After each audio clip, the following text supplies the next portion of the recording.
Hey, Final Boss family. I'm Floyd, I'm Griffin. and we are Final Boss Comics. We're in Lawrenceville, New Jersey. We've been in Lawrenceville for 2 years, 16 years total, because we started in Jersey City. Whoa. Whoa. Now, every week we do a pick of the week.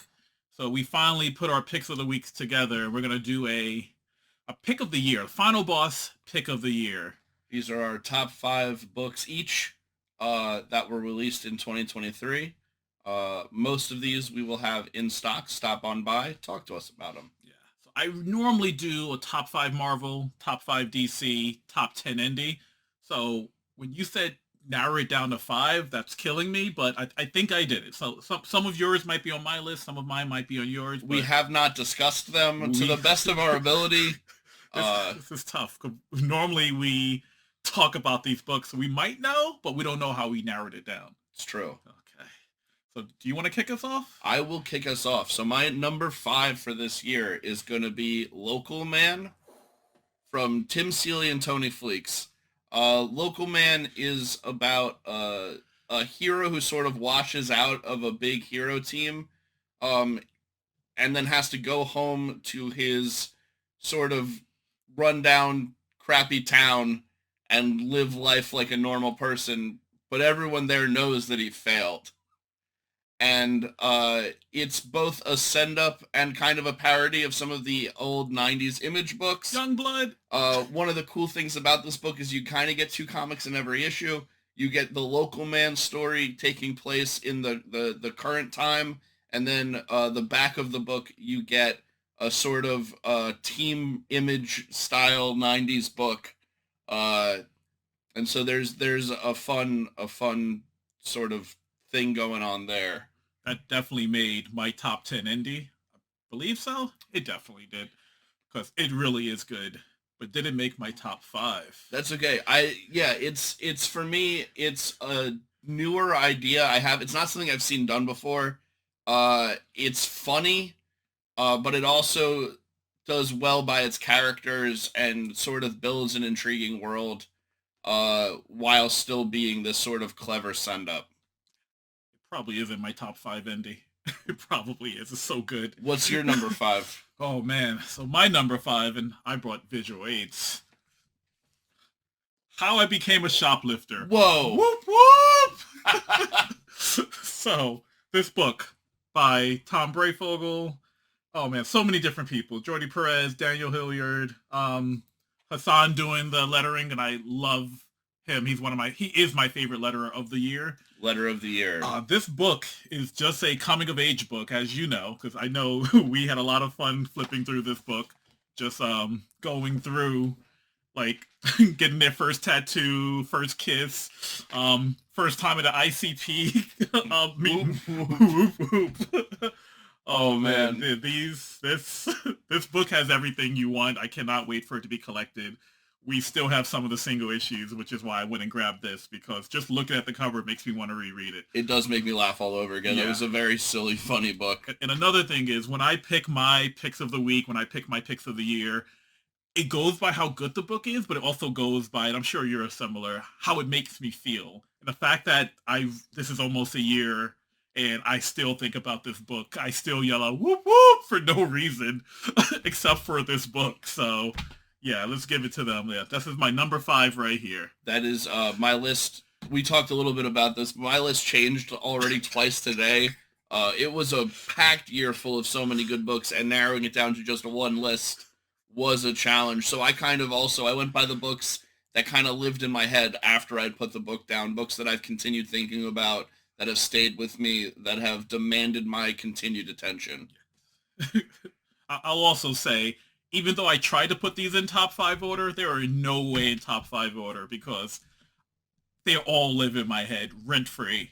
So yes, please go. Let's see what your number four So is. my number four, I also have some visual aids. Okay. My number four, despite only Ooh. having two issues out this year, which should normally keep it out of this list, those two issues are executed so perfectly, from the art style through the writing, the character work, the building of tension. It's Beneath the Trees Where Nobody Sees. So good. Uh, Patrick Horvath To my knowledge, this is their debut. I'm not familiar with his other work.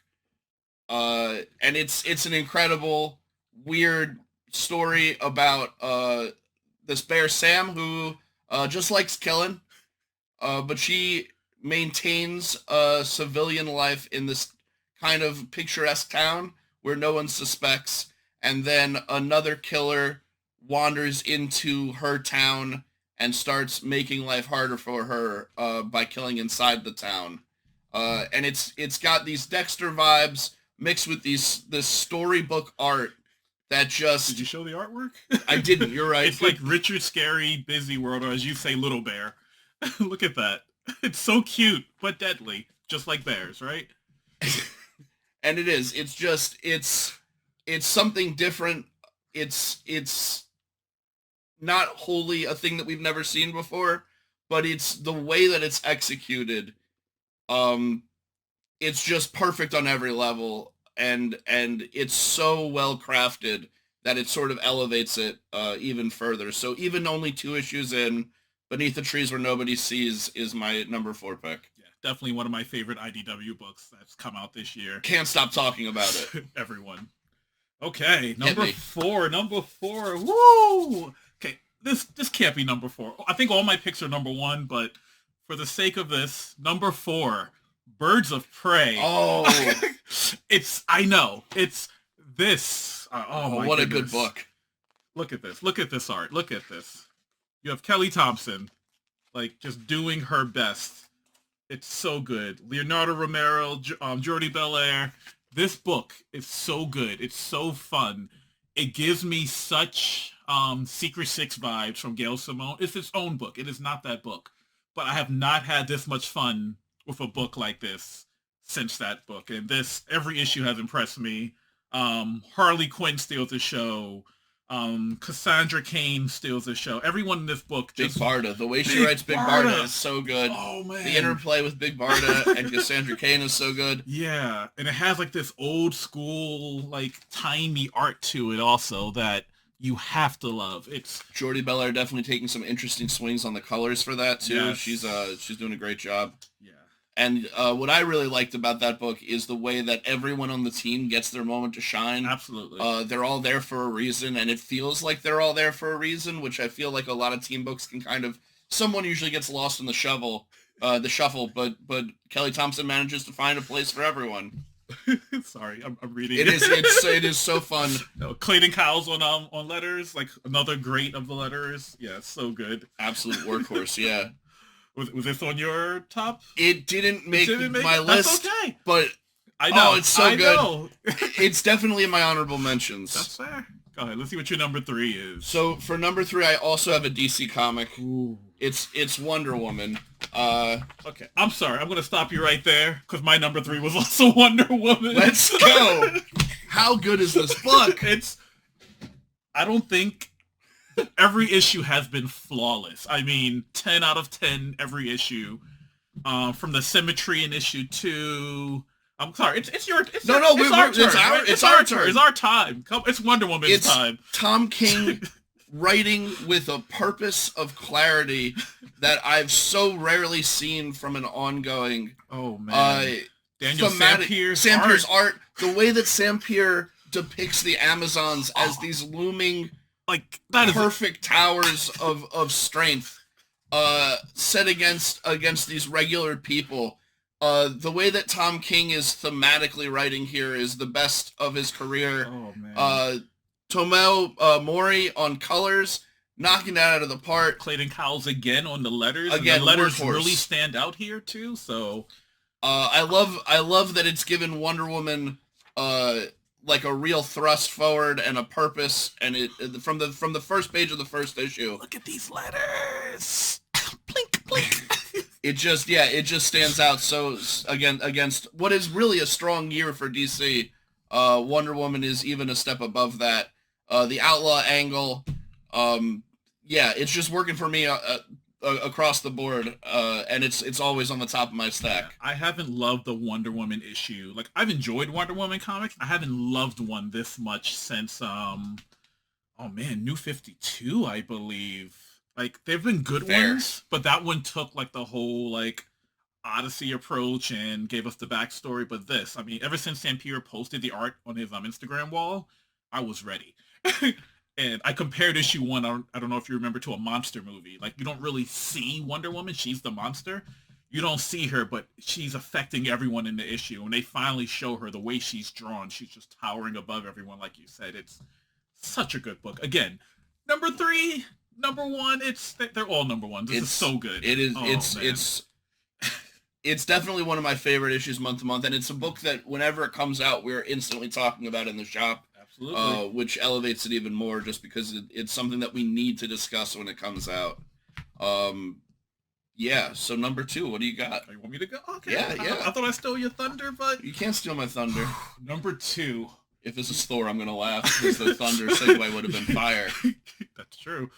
Oh man, Thor is an honorable mention. Honorable mention. So good. Okay, you already know what this book is going to be for number two. It's the book that I read issue one, and I said I hate this book. It made me so angry. Oh. This book is my pick of the week. Nice. I don't know where this book came from. Is this in yours right there? It is in my honorable mentions. Okay, I know it was number one at one point. It changes. I'll tell you what happened. Go ahead.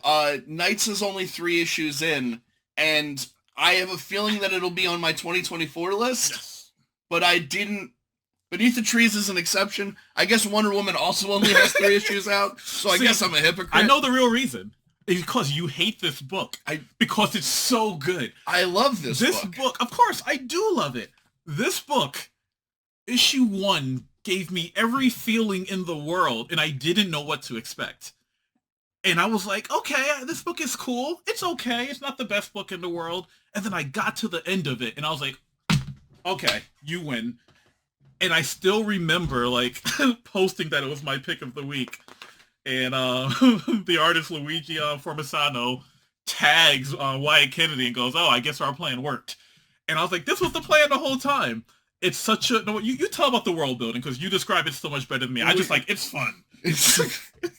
We were discussing the book in the shop one day, and we were trying to figure out, because it's so many different elements. And it doesn't spend a lot of time explaining the elements, which I think is a strength. It's like, this is the world. We're going to tell a story in this world, and you'll figure it out as you go. But we were trying to figure out what made it work so well, and all I could really put it's vibes. The book is held together with fantastic character work, very, very interesting, but like, take it as you want. A smidgen of a love story in there? A little bit of the love story, great coming of age story stuff. But then it's just immaculate vibes throughout. It feels like hashtag immaculate vibes. It feels like an Adult Swim cartoon by way of an anime through like Miyazaki almost. Yeah, like a coming of age story. And it works. It works so well for me. I still remember Joe C messaged me after reading issue 2, and he was like, what was going on with this and that? But then, man, this book is good. I was like, exactly, but we don't know why. But everyone should be reading this book. It's not getting the publicity it deserves. I fully agree with that. This was probably number 6 on my best of list if we were to extend it. And it is. It's got humor. It's got wild characters that doing things that you don't expect them. There's a skeleton that I think is just the coolest. One of the main characters is a vampire who gets fired from her pizza delivery job. It's just so much fun. But it has an unexpected amount of heart behind that fun. This line right here. Oh, so good. I'm not going to say in case little kids are watching, but such a good book. Go ahead. You want to do your number one? I'm on number 2 still. Oh, yeah, do your number 2. I'm sorry. Jumping ahead a little bit. All right. Number 2 is Swan Songs, okay? This is issue 3. So good. 5 issues are out. The last one comes out very soon. W. Maxwell Prince, the writer of books like Artbert and Ice Cream Man, doing every issue is a different artist, every issue of the series is the end of something. The first one is the end of the world. You have the end of a relationship in there. And each issue is a self-contained one-shot exploring that idea.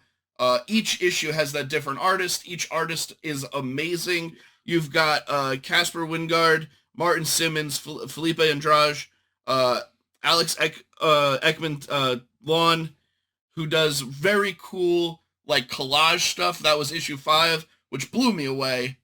Caitlin Yardkey, and then Martin Morazzo from Ice Cream Man is also in there. That last issue is going to be a tie-in to Ice Cream Man.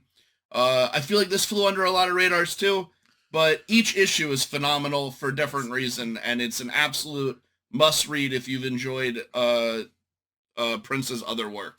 Definitely on my honorable mention list. It was such a good anthology right there. Okay. So this is your it. You know what? Before I go any further, I have to go backwards. All first. right. I have to go back tonight. Hit me. I didn't do this justice because you pointed out to me that the back. Oh, the entire design from everything, the playlists. Each issue has its own playlist. I have to reread all of them now with the playlist just by scanning the barcode. I know you said you're going to get some of the merch they have. Yeah, they do. Each issue comes with a limited merch drop. They're firing on all cylinders creatively. And I really hope it's definitely billed as an ongoing, so I really hope we get a lot of it. Yeah. Number 1. Okay. Shall I? You want to? You're okay. Let's see it. Number 1 is the book that has tormented me since I read it. It has tormented not just me. It made me like I had to catch my breath after reading this issue. Other customers had to catch their breath. We don't even have anymore. I had to get one of the variant covers. X-Men Hellfire Gala. Number 1. Number 1. They're all number 1. Number 1, but it's one issue. It's one issue. But at the same time... maybe the most impactful big 2 issue of the year. So when I was doing my best of, I had to group some because X-Men took up a lot of my Marvel space. Like, if I were to group this with anything, it would be with, I believe it was Immortal X-Men number 9, the book I call Sinister Walks Into a Bar. Okay. Where Sinister just keeps going in and trying to take out the the council, and every time he fails, he just resets and tries it again. It's Groundhog's Day in one book. It's such a good book. And also, oh man, was it X-Men Red? I can't remember which issue it was, but yeah, this though, like, for non-spoilers' sake, even though I'm sure everyone should have read this already and know what happens, when everything hits the fan in this book, like, oh look, a shooting star. I lost it. You see? You're thinking about it now. Yep. Just watching Nimrod come down from space, the same spaceship he's been sitting on since Krakoa started, basically. Just coming down. No, screw spoilers. Spoiler alert. 5 seconds. 4. Screw it. Wiped out everyone. Everyone. They're gone. Ended an era in one move. Just everyone coming. It was like the reverse Infinity War, like, or Endgame, I guess. Like Nimrod said, on your left, and just wiped out everyone. Like Bobby Iceman dying and calling for his original 5 friends. Oof. Yeah, see, broke me. Oof. Just flashing back to that Magneto was right when he said Charles will get us all killed. Everyone saying, "Where's Storm? Where's Storm?" Because Storm would have wiped the floor with them because she's Storm, but she was busy on Mars, you know, doing the Storm thing, fighting a war, fighting a whole war, a whole one. But yeah, everything about this book, when they call on Rogue and he just like swoops on Professor X away, everything about this issue is just has lived with me since. And yeah, I mean, X-Men hasn't been the same since, and it may not be the same after. And the fact that it started such a happy issue with Miss Marvel Kamala Khan saying, "Hey, look, you're a mutant, blah, blah, blah, everyone's happy. Here's the new team. We voted for the team. We voted for a team that got wiped out. Our votes meant nothing. Why? Because Nimrod came from space." It was such a good issue. Yes, I still think about this issue. I just think about, like, what if they had done this instead of that? What if they had done this? I also had a ton of fun. It didn't make my list, Sorry to drop in. Never out of the bad jokes. I had X-Men events on my list at one point. Things like Sins of Sinister, which I thought was phenomenal. The Hellfire Gala for sure. X-Men 25. That was the other one. The follow-up, the immediate follow-up. They took Kate Pride doing work. She went from Kitty Pryde to Captain Kate Pryde back to Shadowcat with swords.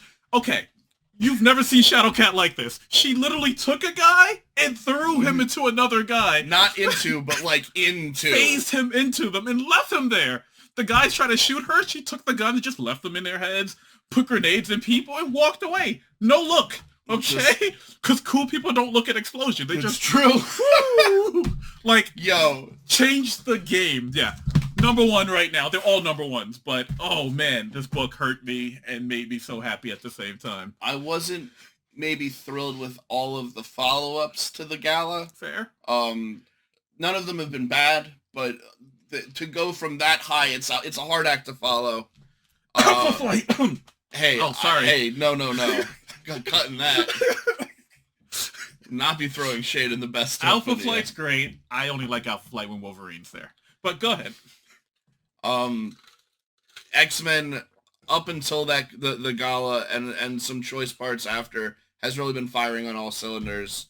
They had a great year in my opinion. But my number one book, do it. The number one book of the year, don't do it to yourself, in my opinion, is The Seasons Have Teeth, from the phenomenal creative team of Dan Waters, Sebastian Cabral, and Dan Jackson on colors. This book is a brilliant piece of comics. The way that it utilizes seasons as a metaphor, photography as a metaphor, the character work, and just the idea of literalizing the seasons as these kaiju, as something for the main character to literally face off against while sort of ruminating on his past life. I thought this book was so good. Thematically, it's phenomenal, but the color work is really what sealed the deal for me. The way that it can go from these muted moments where everything is turned down to these brilliant scenes, these large full page spreads of these monsters exhibiting the literalization of the seasons. Summer's super hot, winter's super cold. Fall is restful. Spring makes plants grow crazy. The way that the colors burst there, it's so good. Hit me, I know what you're gonna say. It's such a great love story. It is not a love story. This has been the bit at the shop back and forth. It's not a love story, but it has to.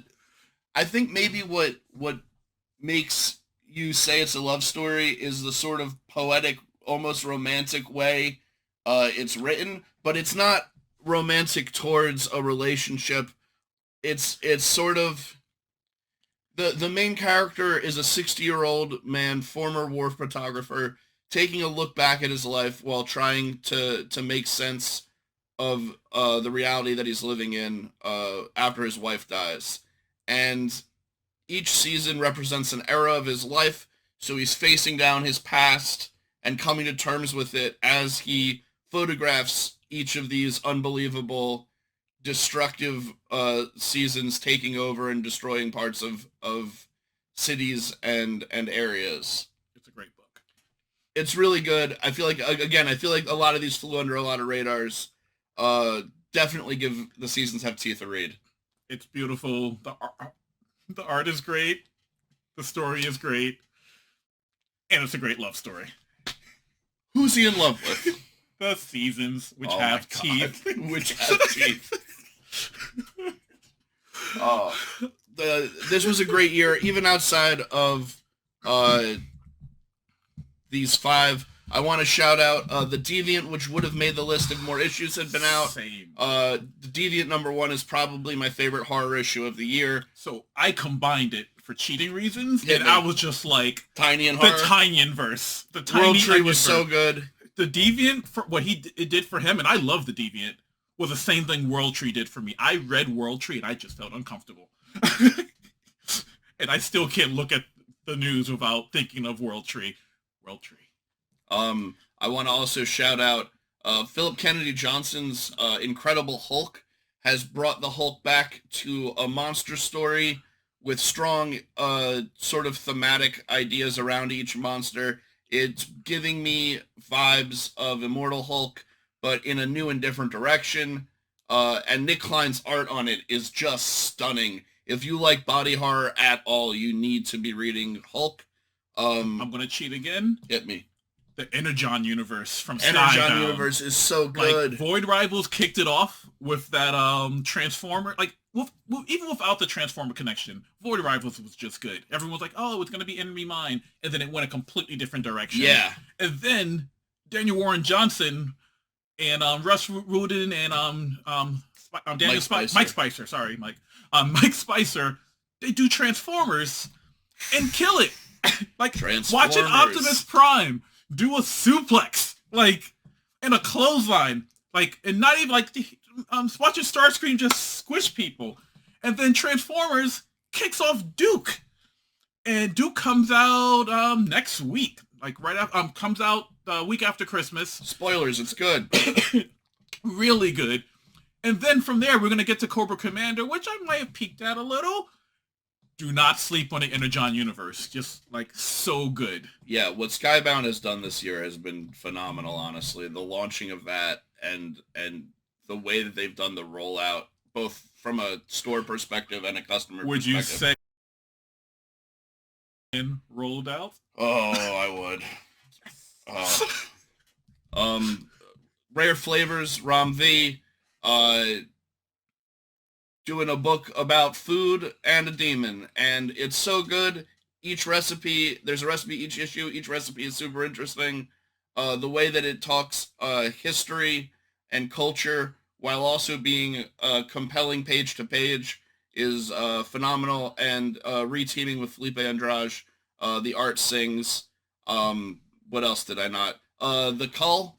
Oh, Kelly Thompson again. Kelly Thompson killing it. That book is so good. Red Goblin. Again, if you had told me that my favorite Spider-Man book of the year would have been about Normie Osborn getting a symbiote, I would have left. And it's so good, the way that we explore the legacy of the Osborn family and the damage it's done to this kid's psyche and how he holds himself, and the way that the symbiote is able to interact with that.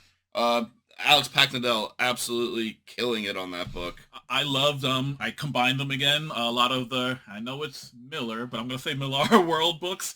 Because when Big Game got announced, which is a combination of all of his books, I went back and read every single one, including the ones I missed. So, like, between his Nemesis Reloaded that came out this year, Ambassadors, Nightclub, and then Big Game, only thing I will say is I would have liked them to be longer and fleshed out more, but I had so much fun, and comics should be fun. I had fun with them all. Gotta give some respect to Batman One Bad Day Clayface, which came out this year. So good. I forgot that was this year. Right? Oh man, the fact that it throws back to Killing Joke in like other Batman and animated series just blew me away. Such a great book. And it's also just like a great piece about the realities of Hollywood. Yeah, and it's a one-shot. All the One Bad Days were one-shot, and just as a series, definitely ending up in my collection, in my box set. Another quick two, Detective Comics and Flash. Again, DC had a killer year. The only reason Detective Comics didn't make this list for me is because I'm behind and I didn't feel right. I'm like 9 issues behind, so I didn't feel right putting it on there. But everything that I have read from this year has been phenomenal. Nothing but the best artists on that run. It's beautiful. I also have to catch up, but I was loving everything I was reading, especially just the vision of Batman having panic attacks. Like, no, I can't have panic attacks. I'm Batman. Just stuff like that. And it wasn't really said like that, but I did in my Batman voice in my head. And then, Cy Spurrier and Donato Jr. on Flash has been phenomenal. Yes. Doing sort of Eldritch horror with the Flash and the Speed Force. Just a great idea. And again, giving us something that we haven't really seen from the character in a while. Since you want to go DC, oh, I thought I would never say this. Superman. Superman. Anyone who knows me knows I have not loved Superman in forever. Like, Superman books have been good, but my problem with Superman books are that once things get rough, he just ends up punching a giant robot or something. And every Superman book ends like this. This Superman book has not come to that. And it is... It's phenomenal. Like, Superman's great. Superman, Action Comics, like... Yeah. Like, it's just so good. They're using Luthor the right way. They're using the whole family the right way. I never thought I wanted to see a Superman family. They're using both Superboys the right way. Like, it's so good. And I have to throw in Batman also. Like, Batman, I'm loving the Zdarsky run, but Batman 900 alone stands out because it is a throwback to all things Batman. Like, just everything, especially that one moment, which I'm not going to reveal, but man, it takes me back. Oh, Nightwing has been great. Nightwing pulled off a POV issue, which was so unique. Yeah. Just seeing the world through Nightwing's eyes.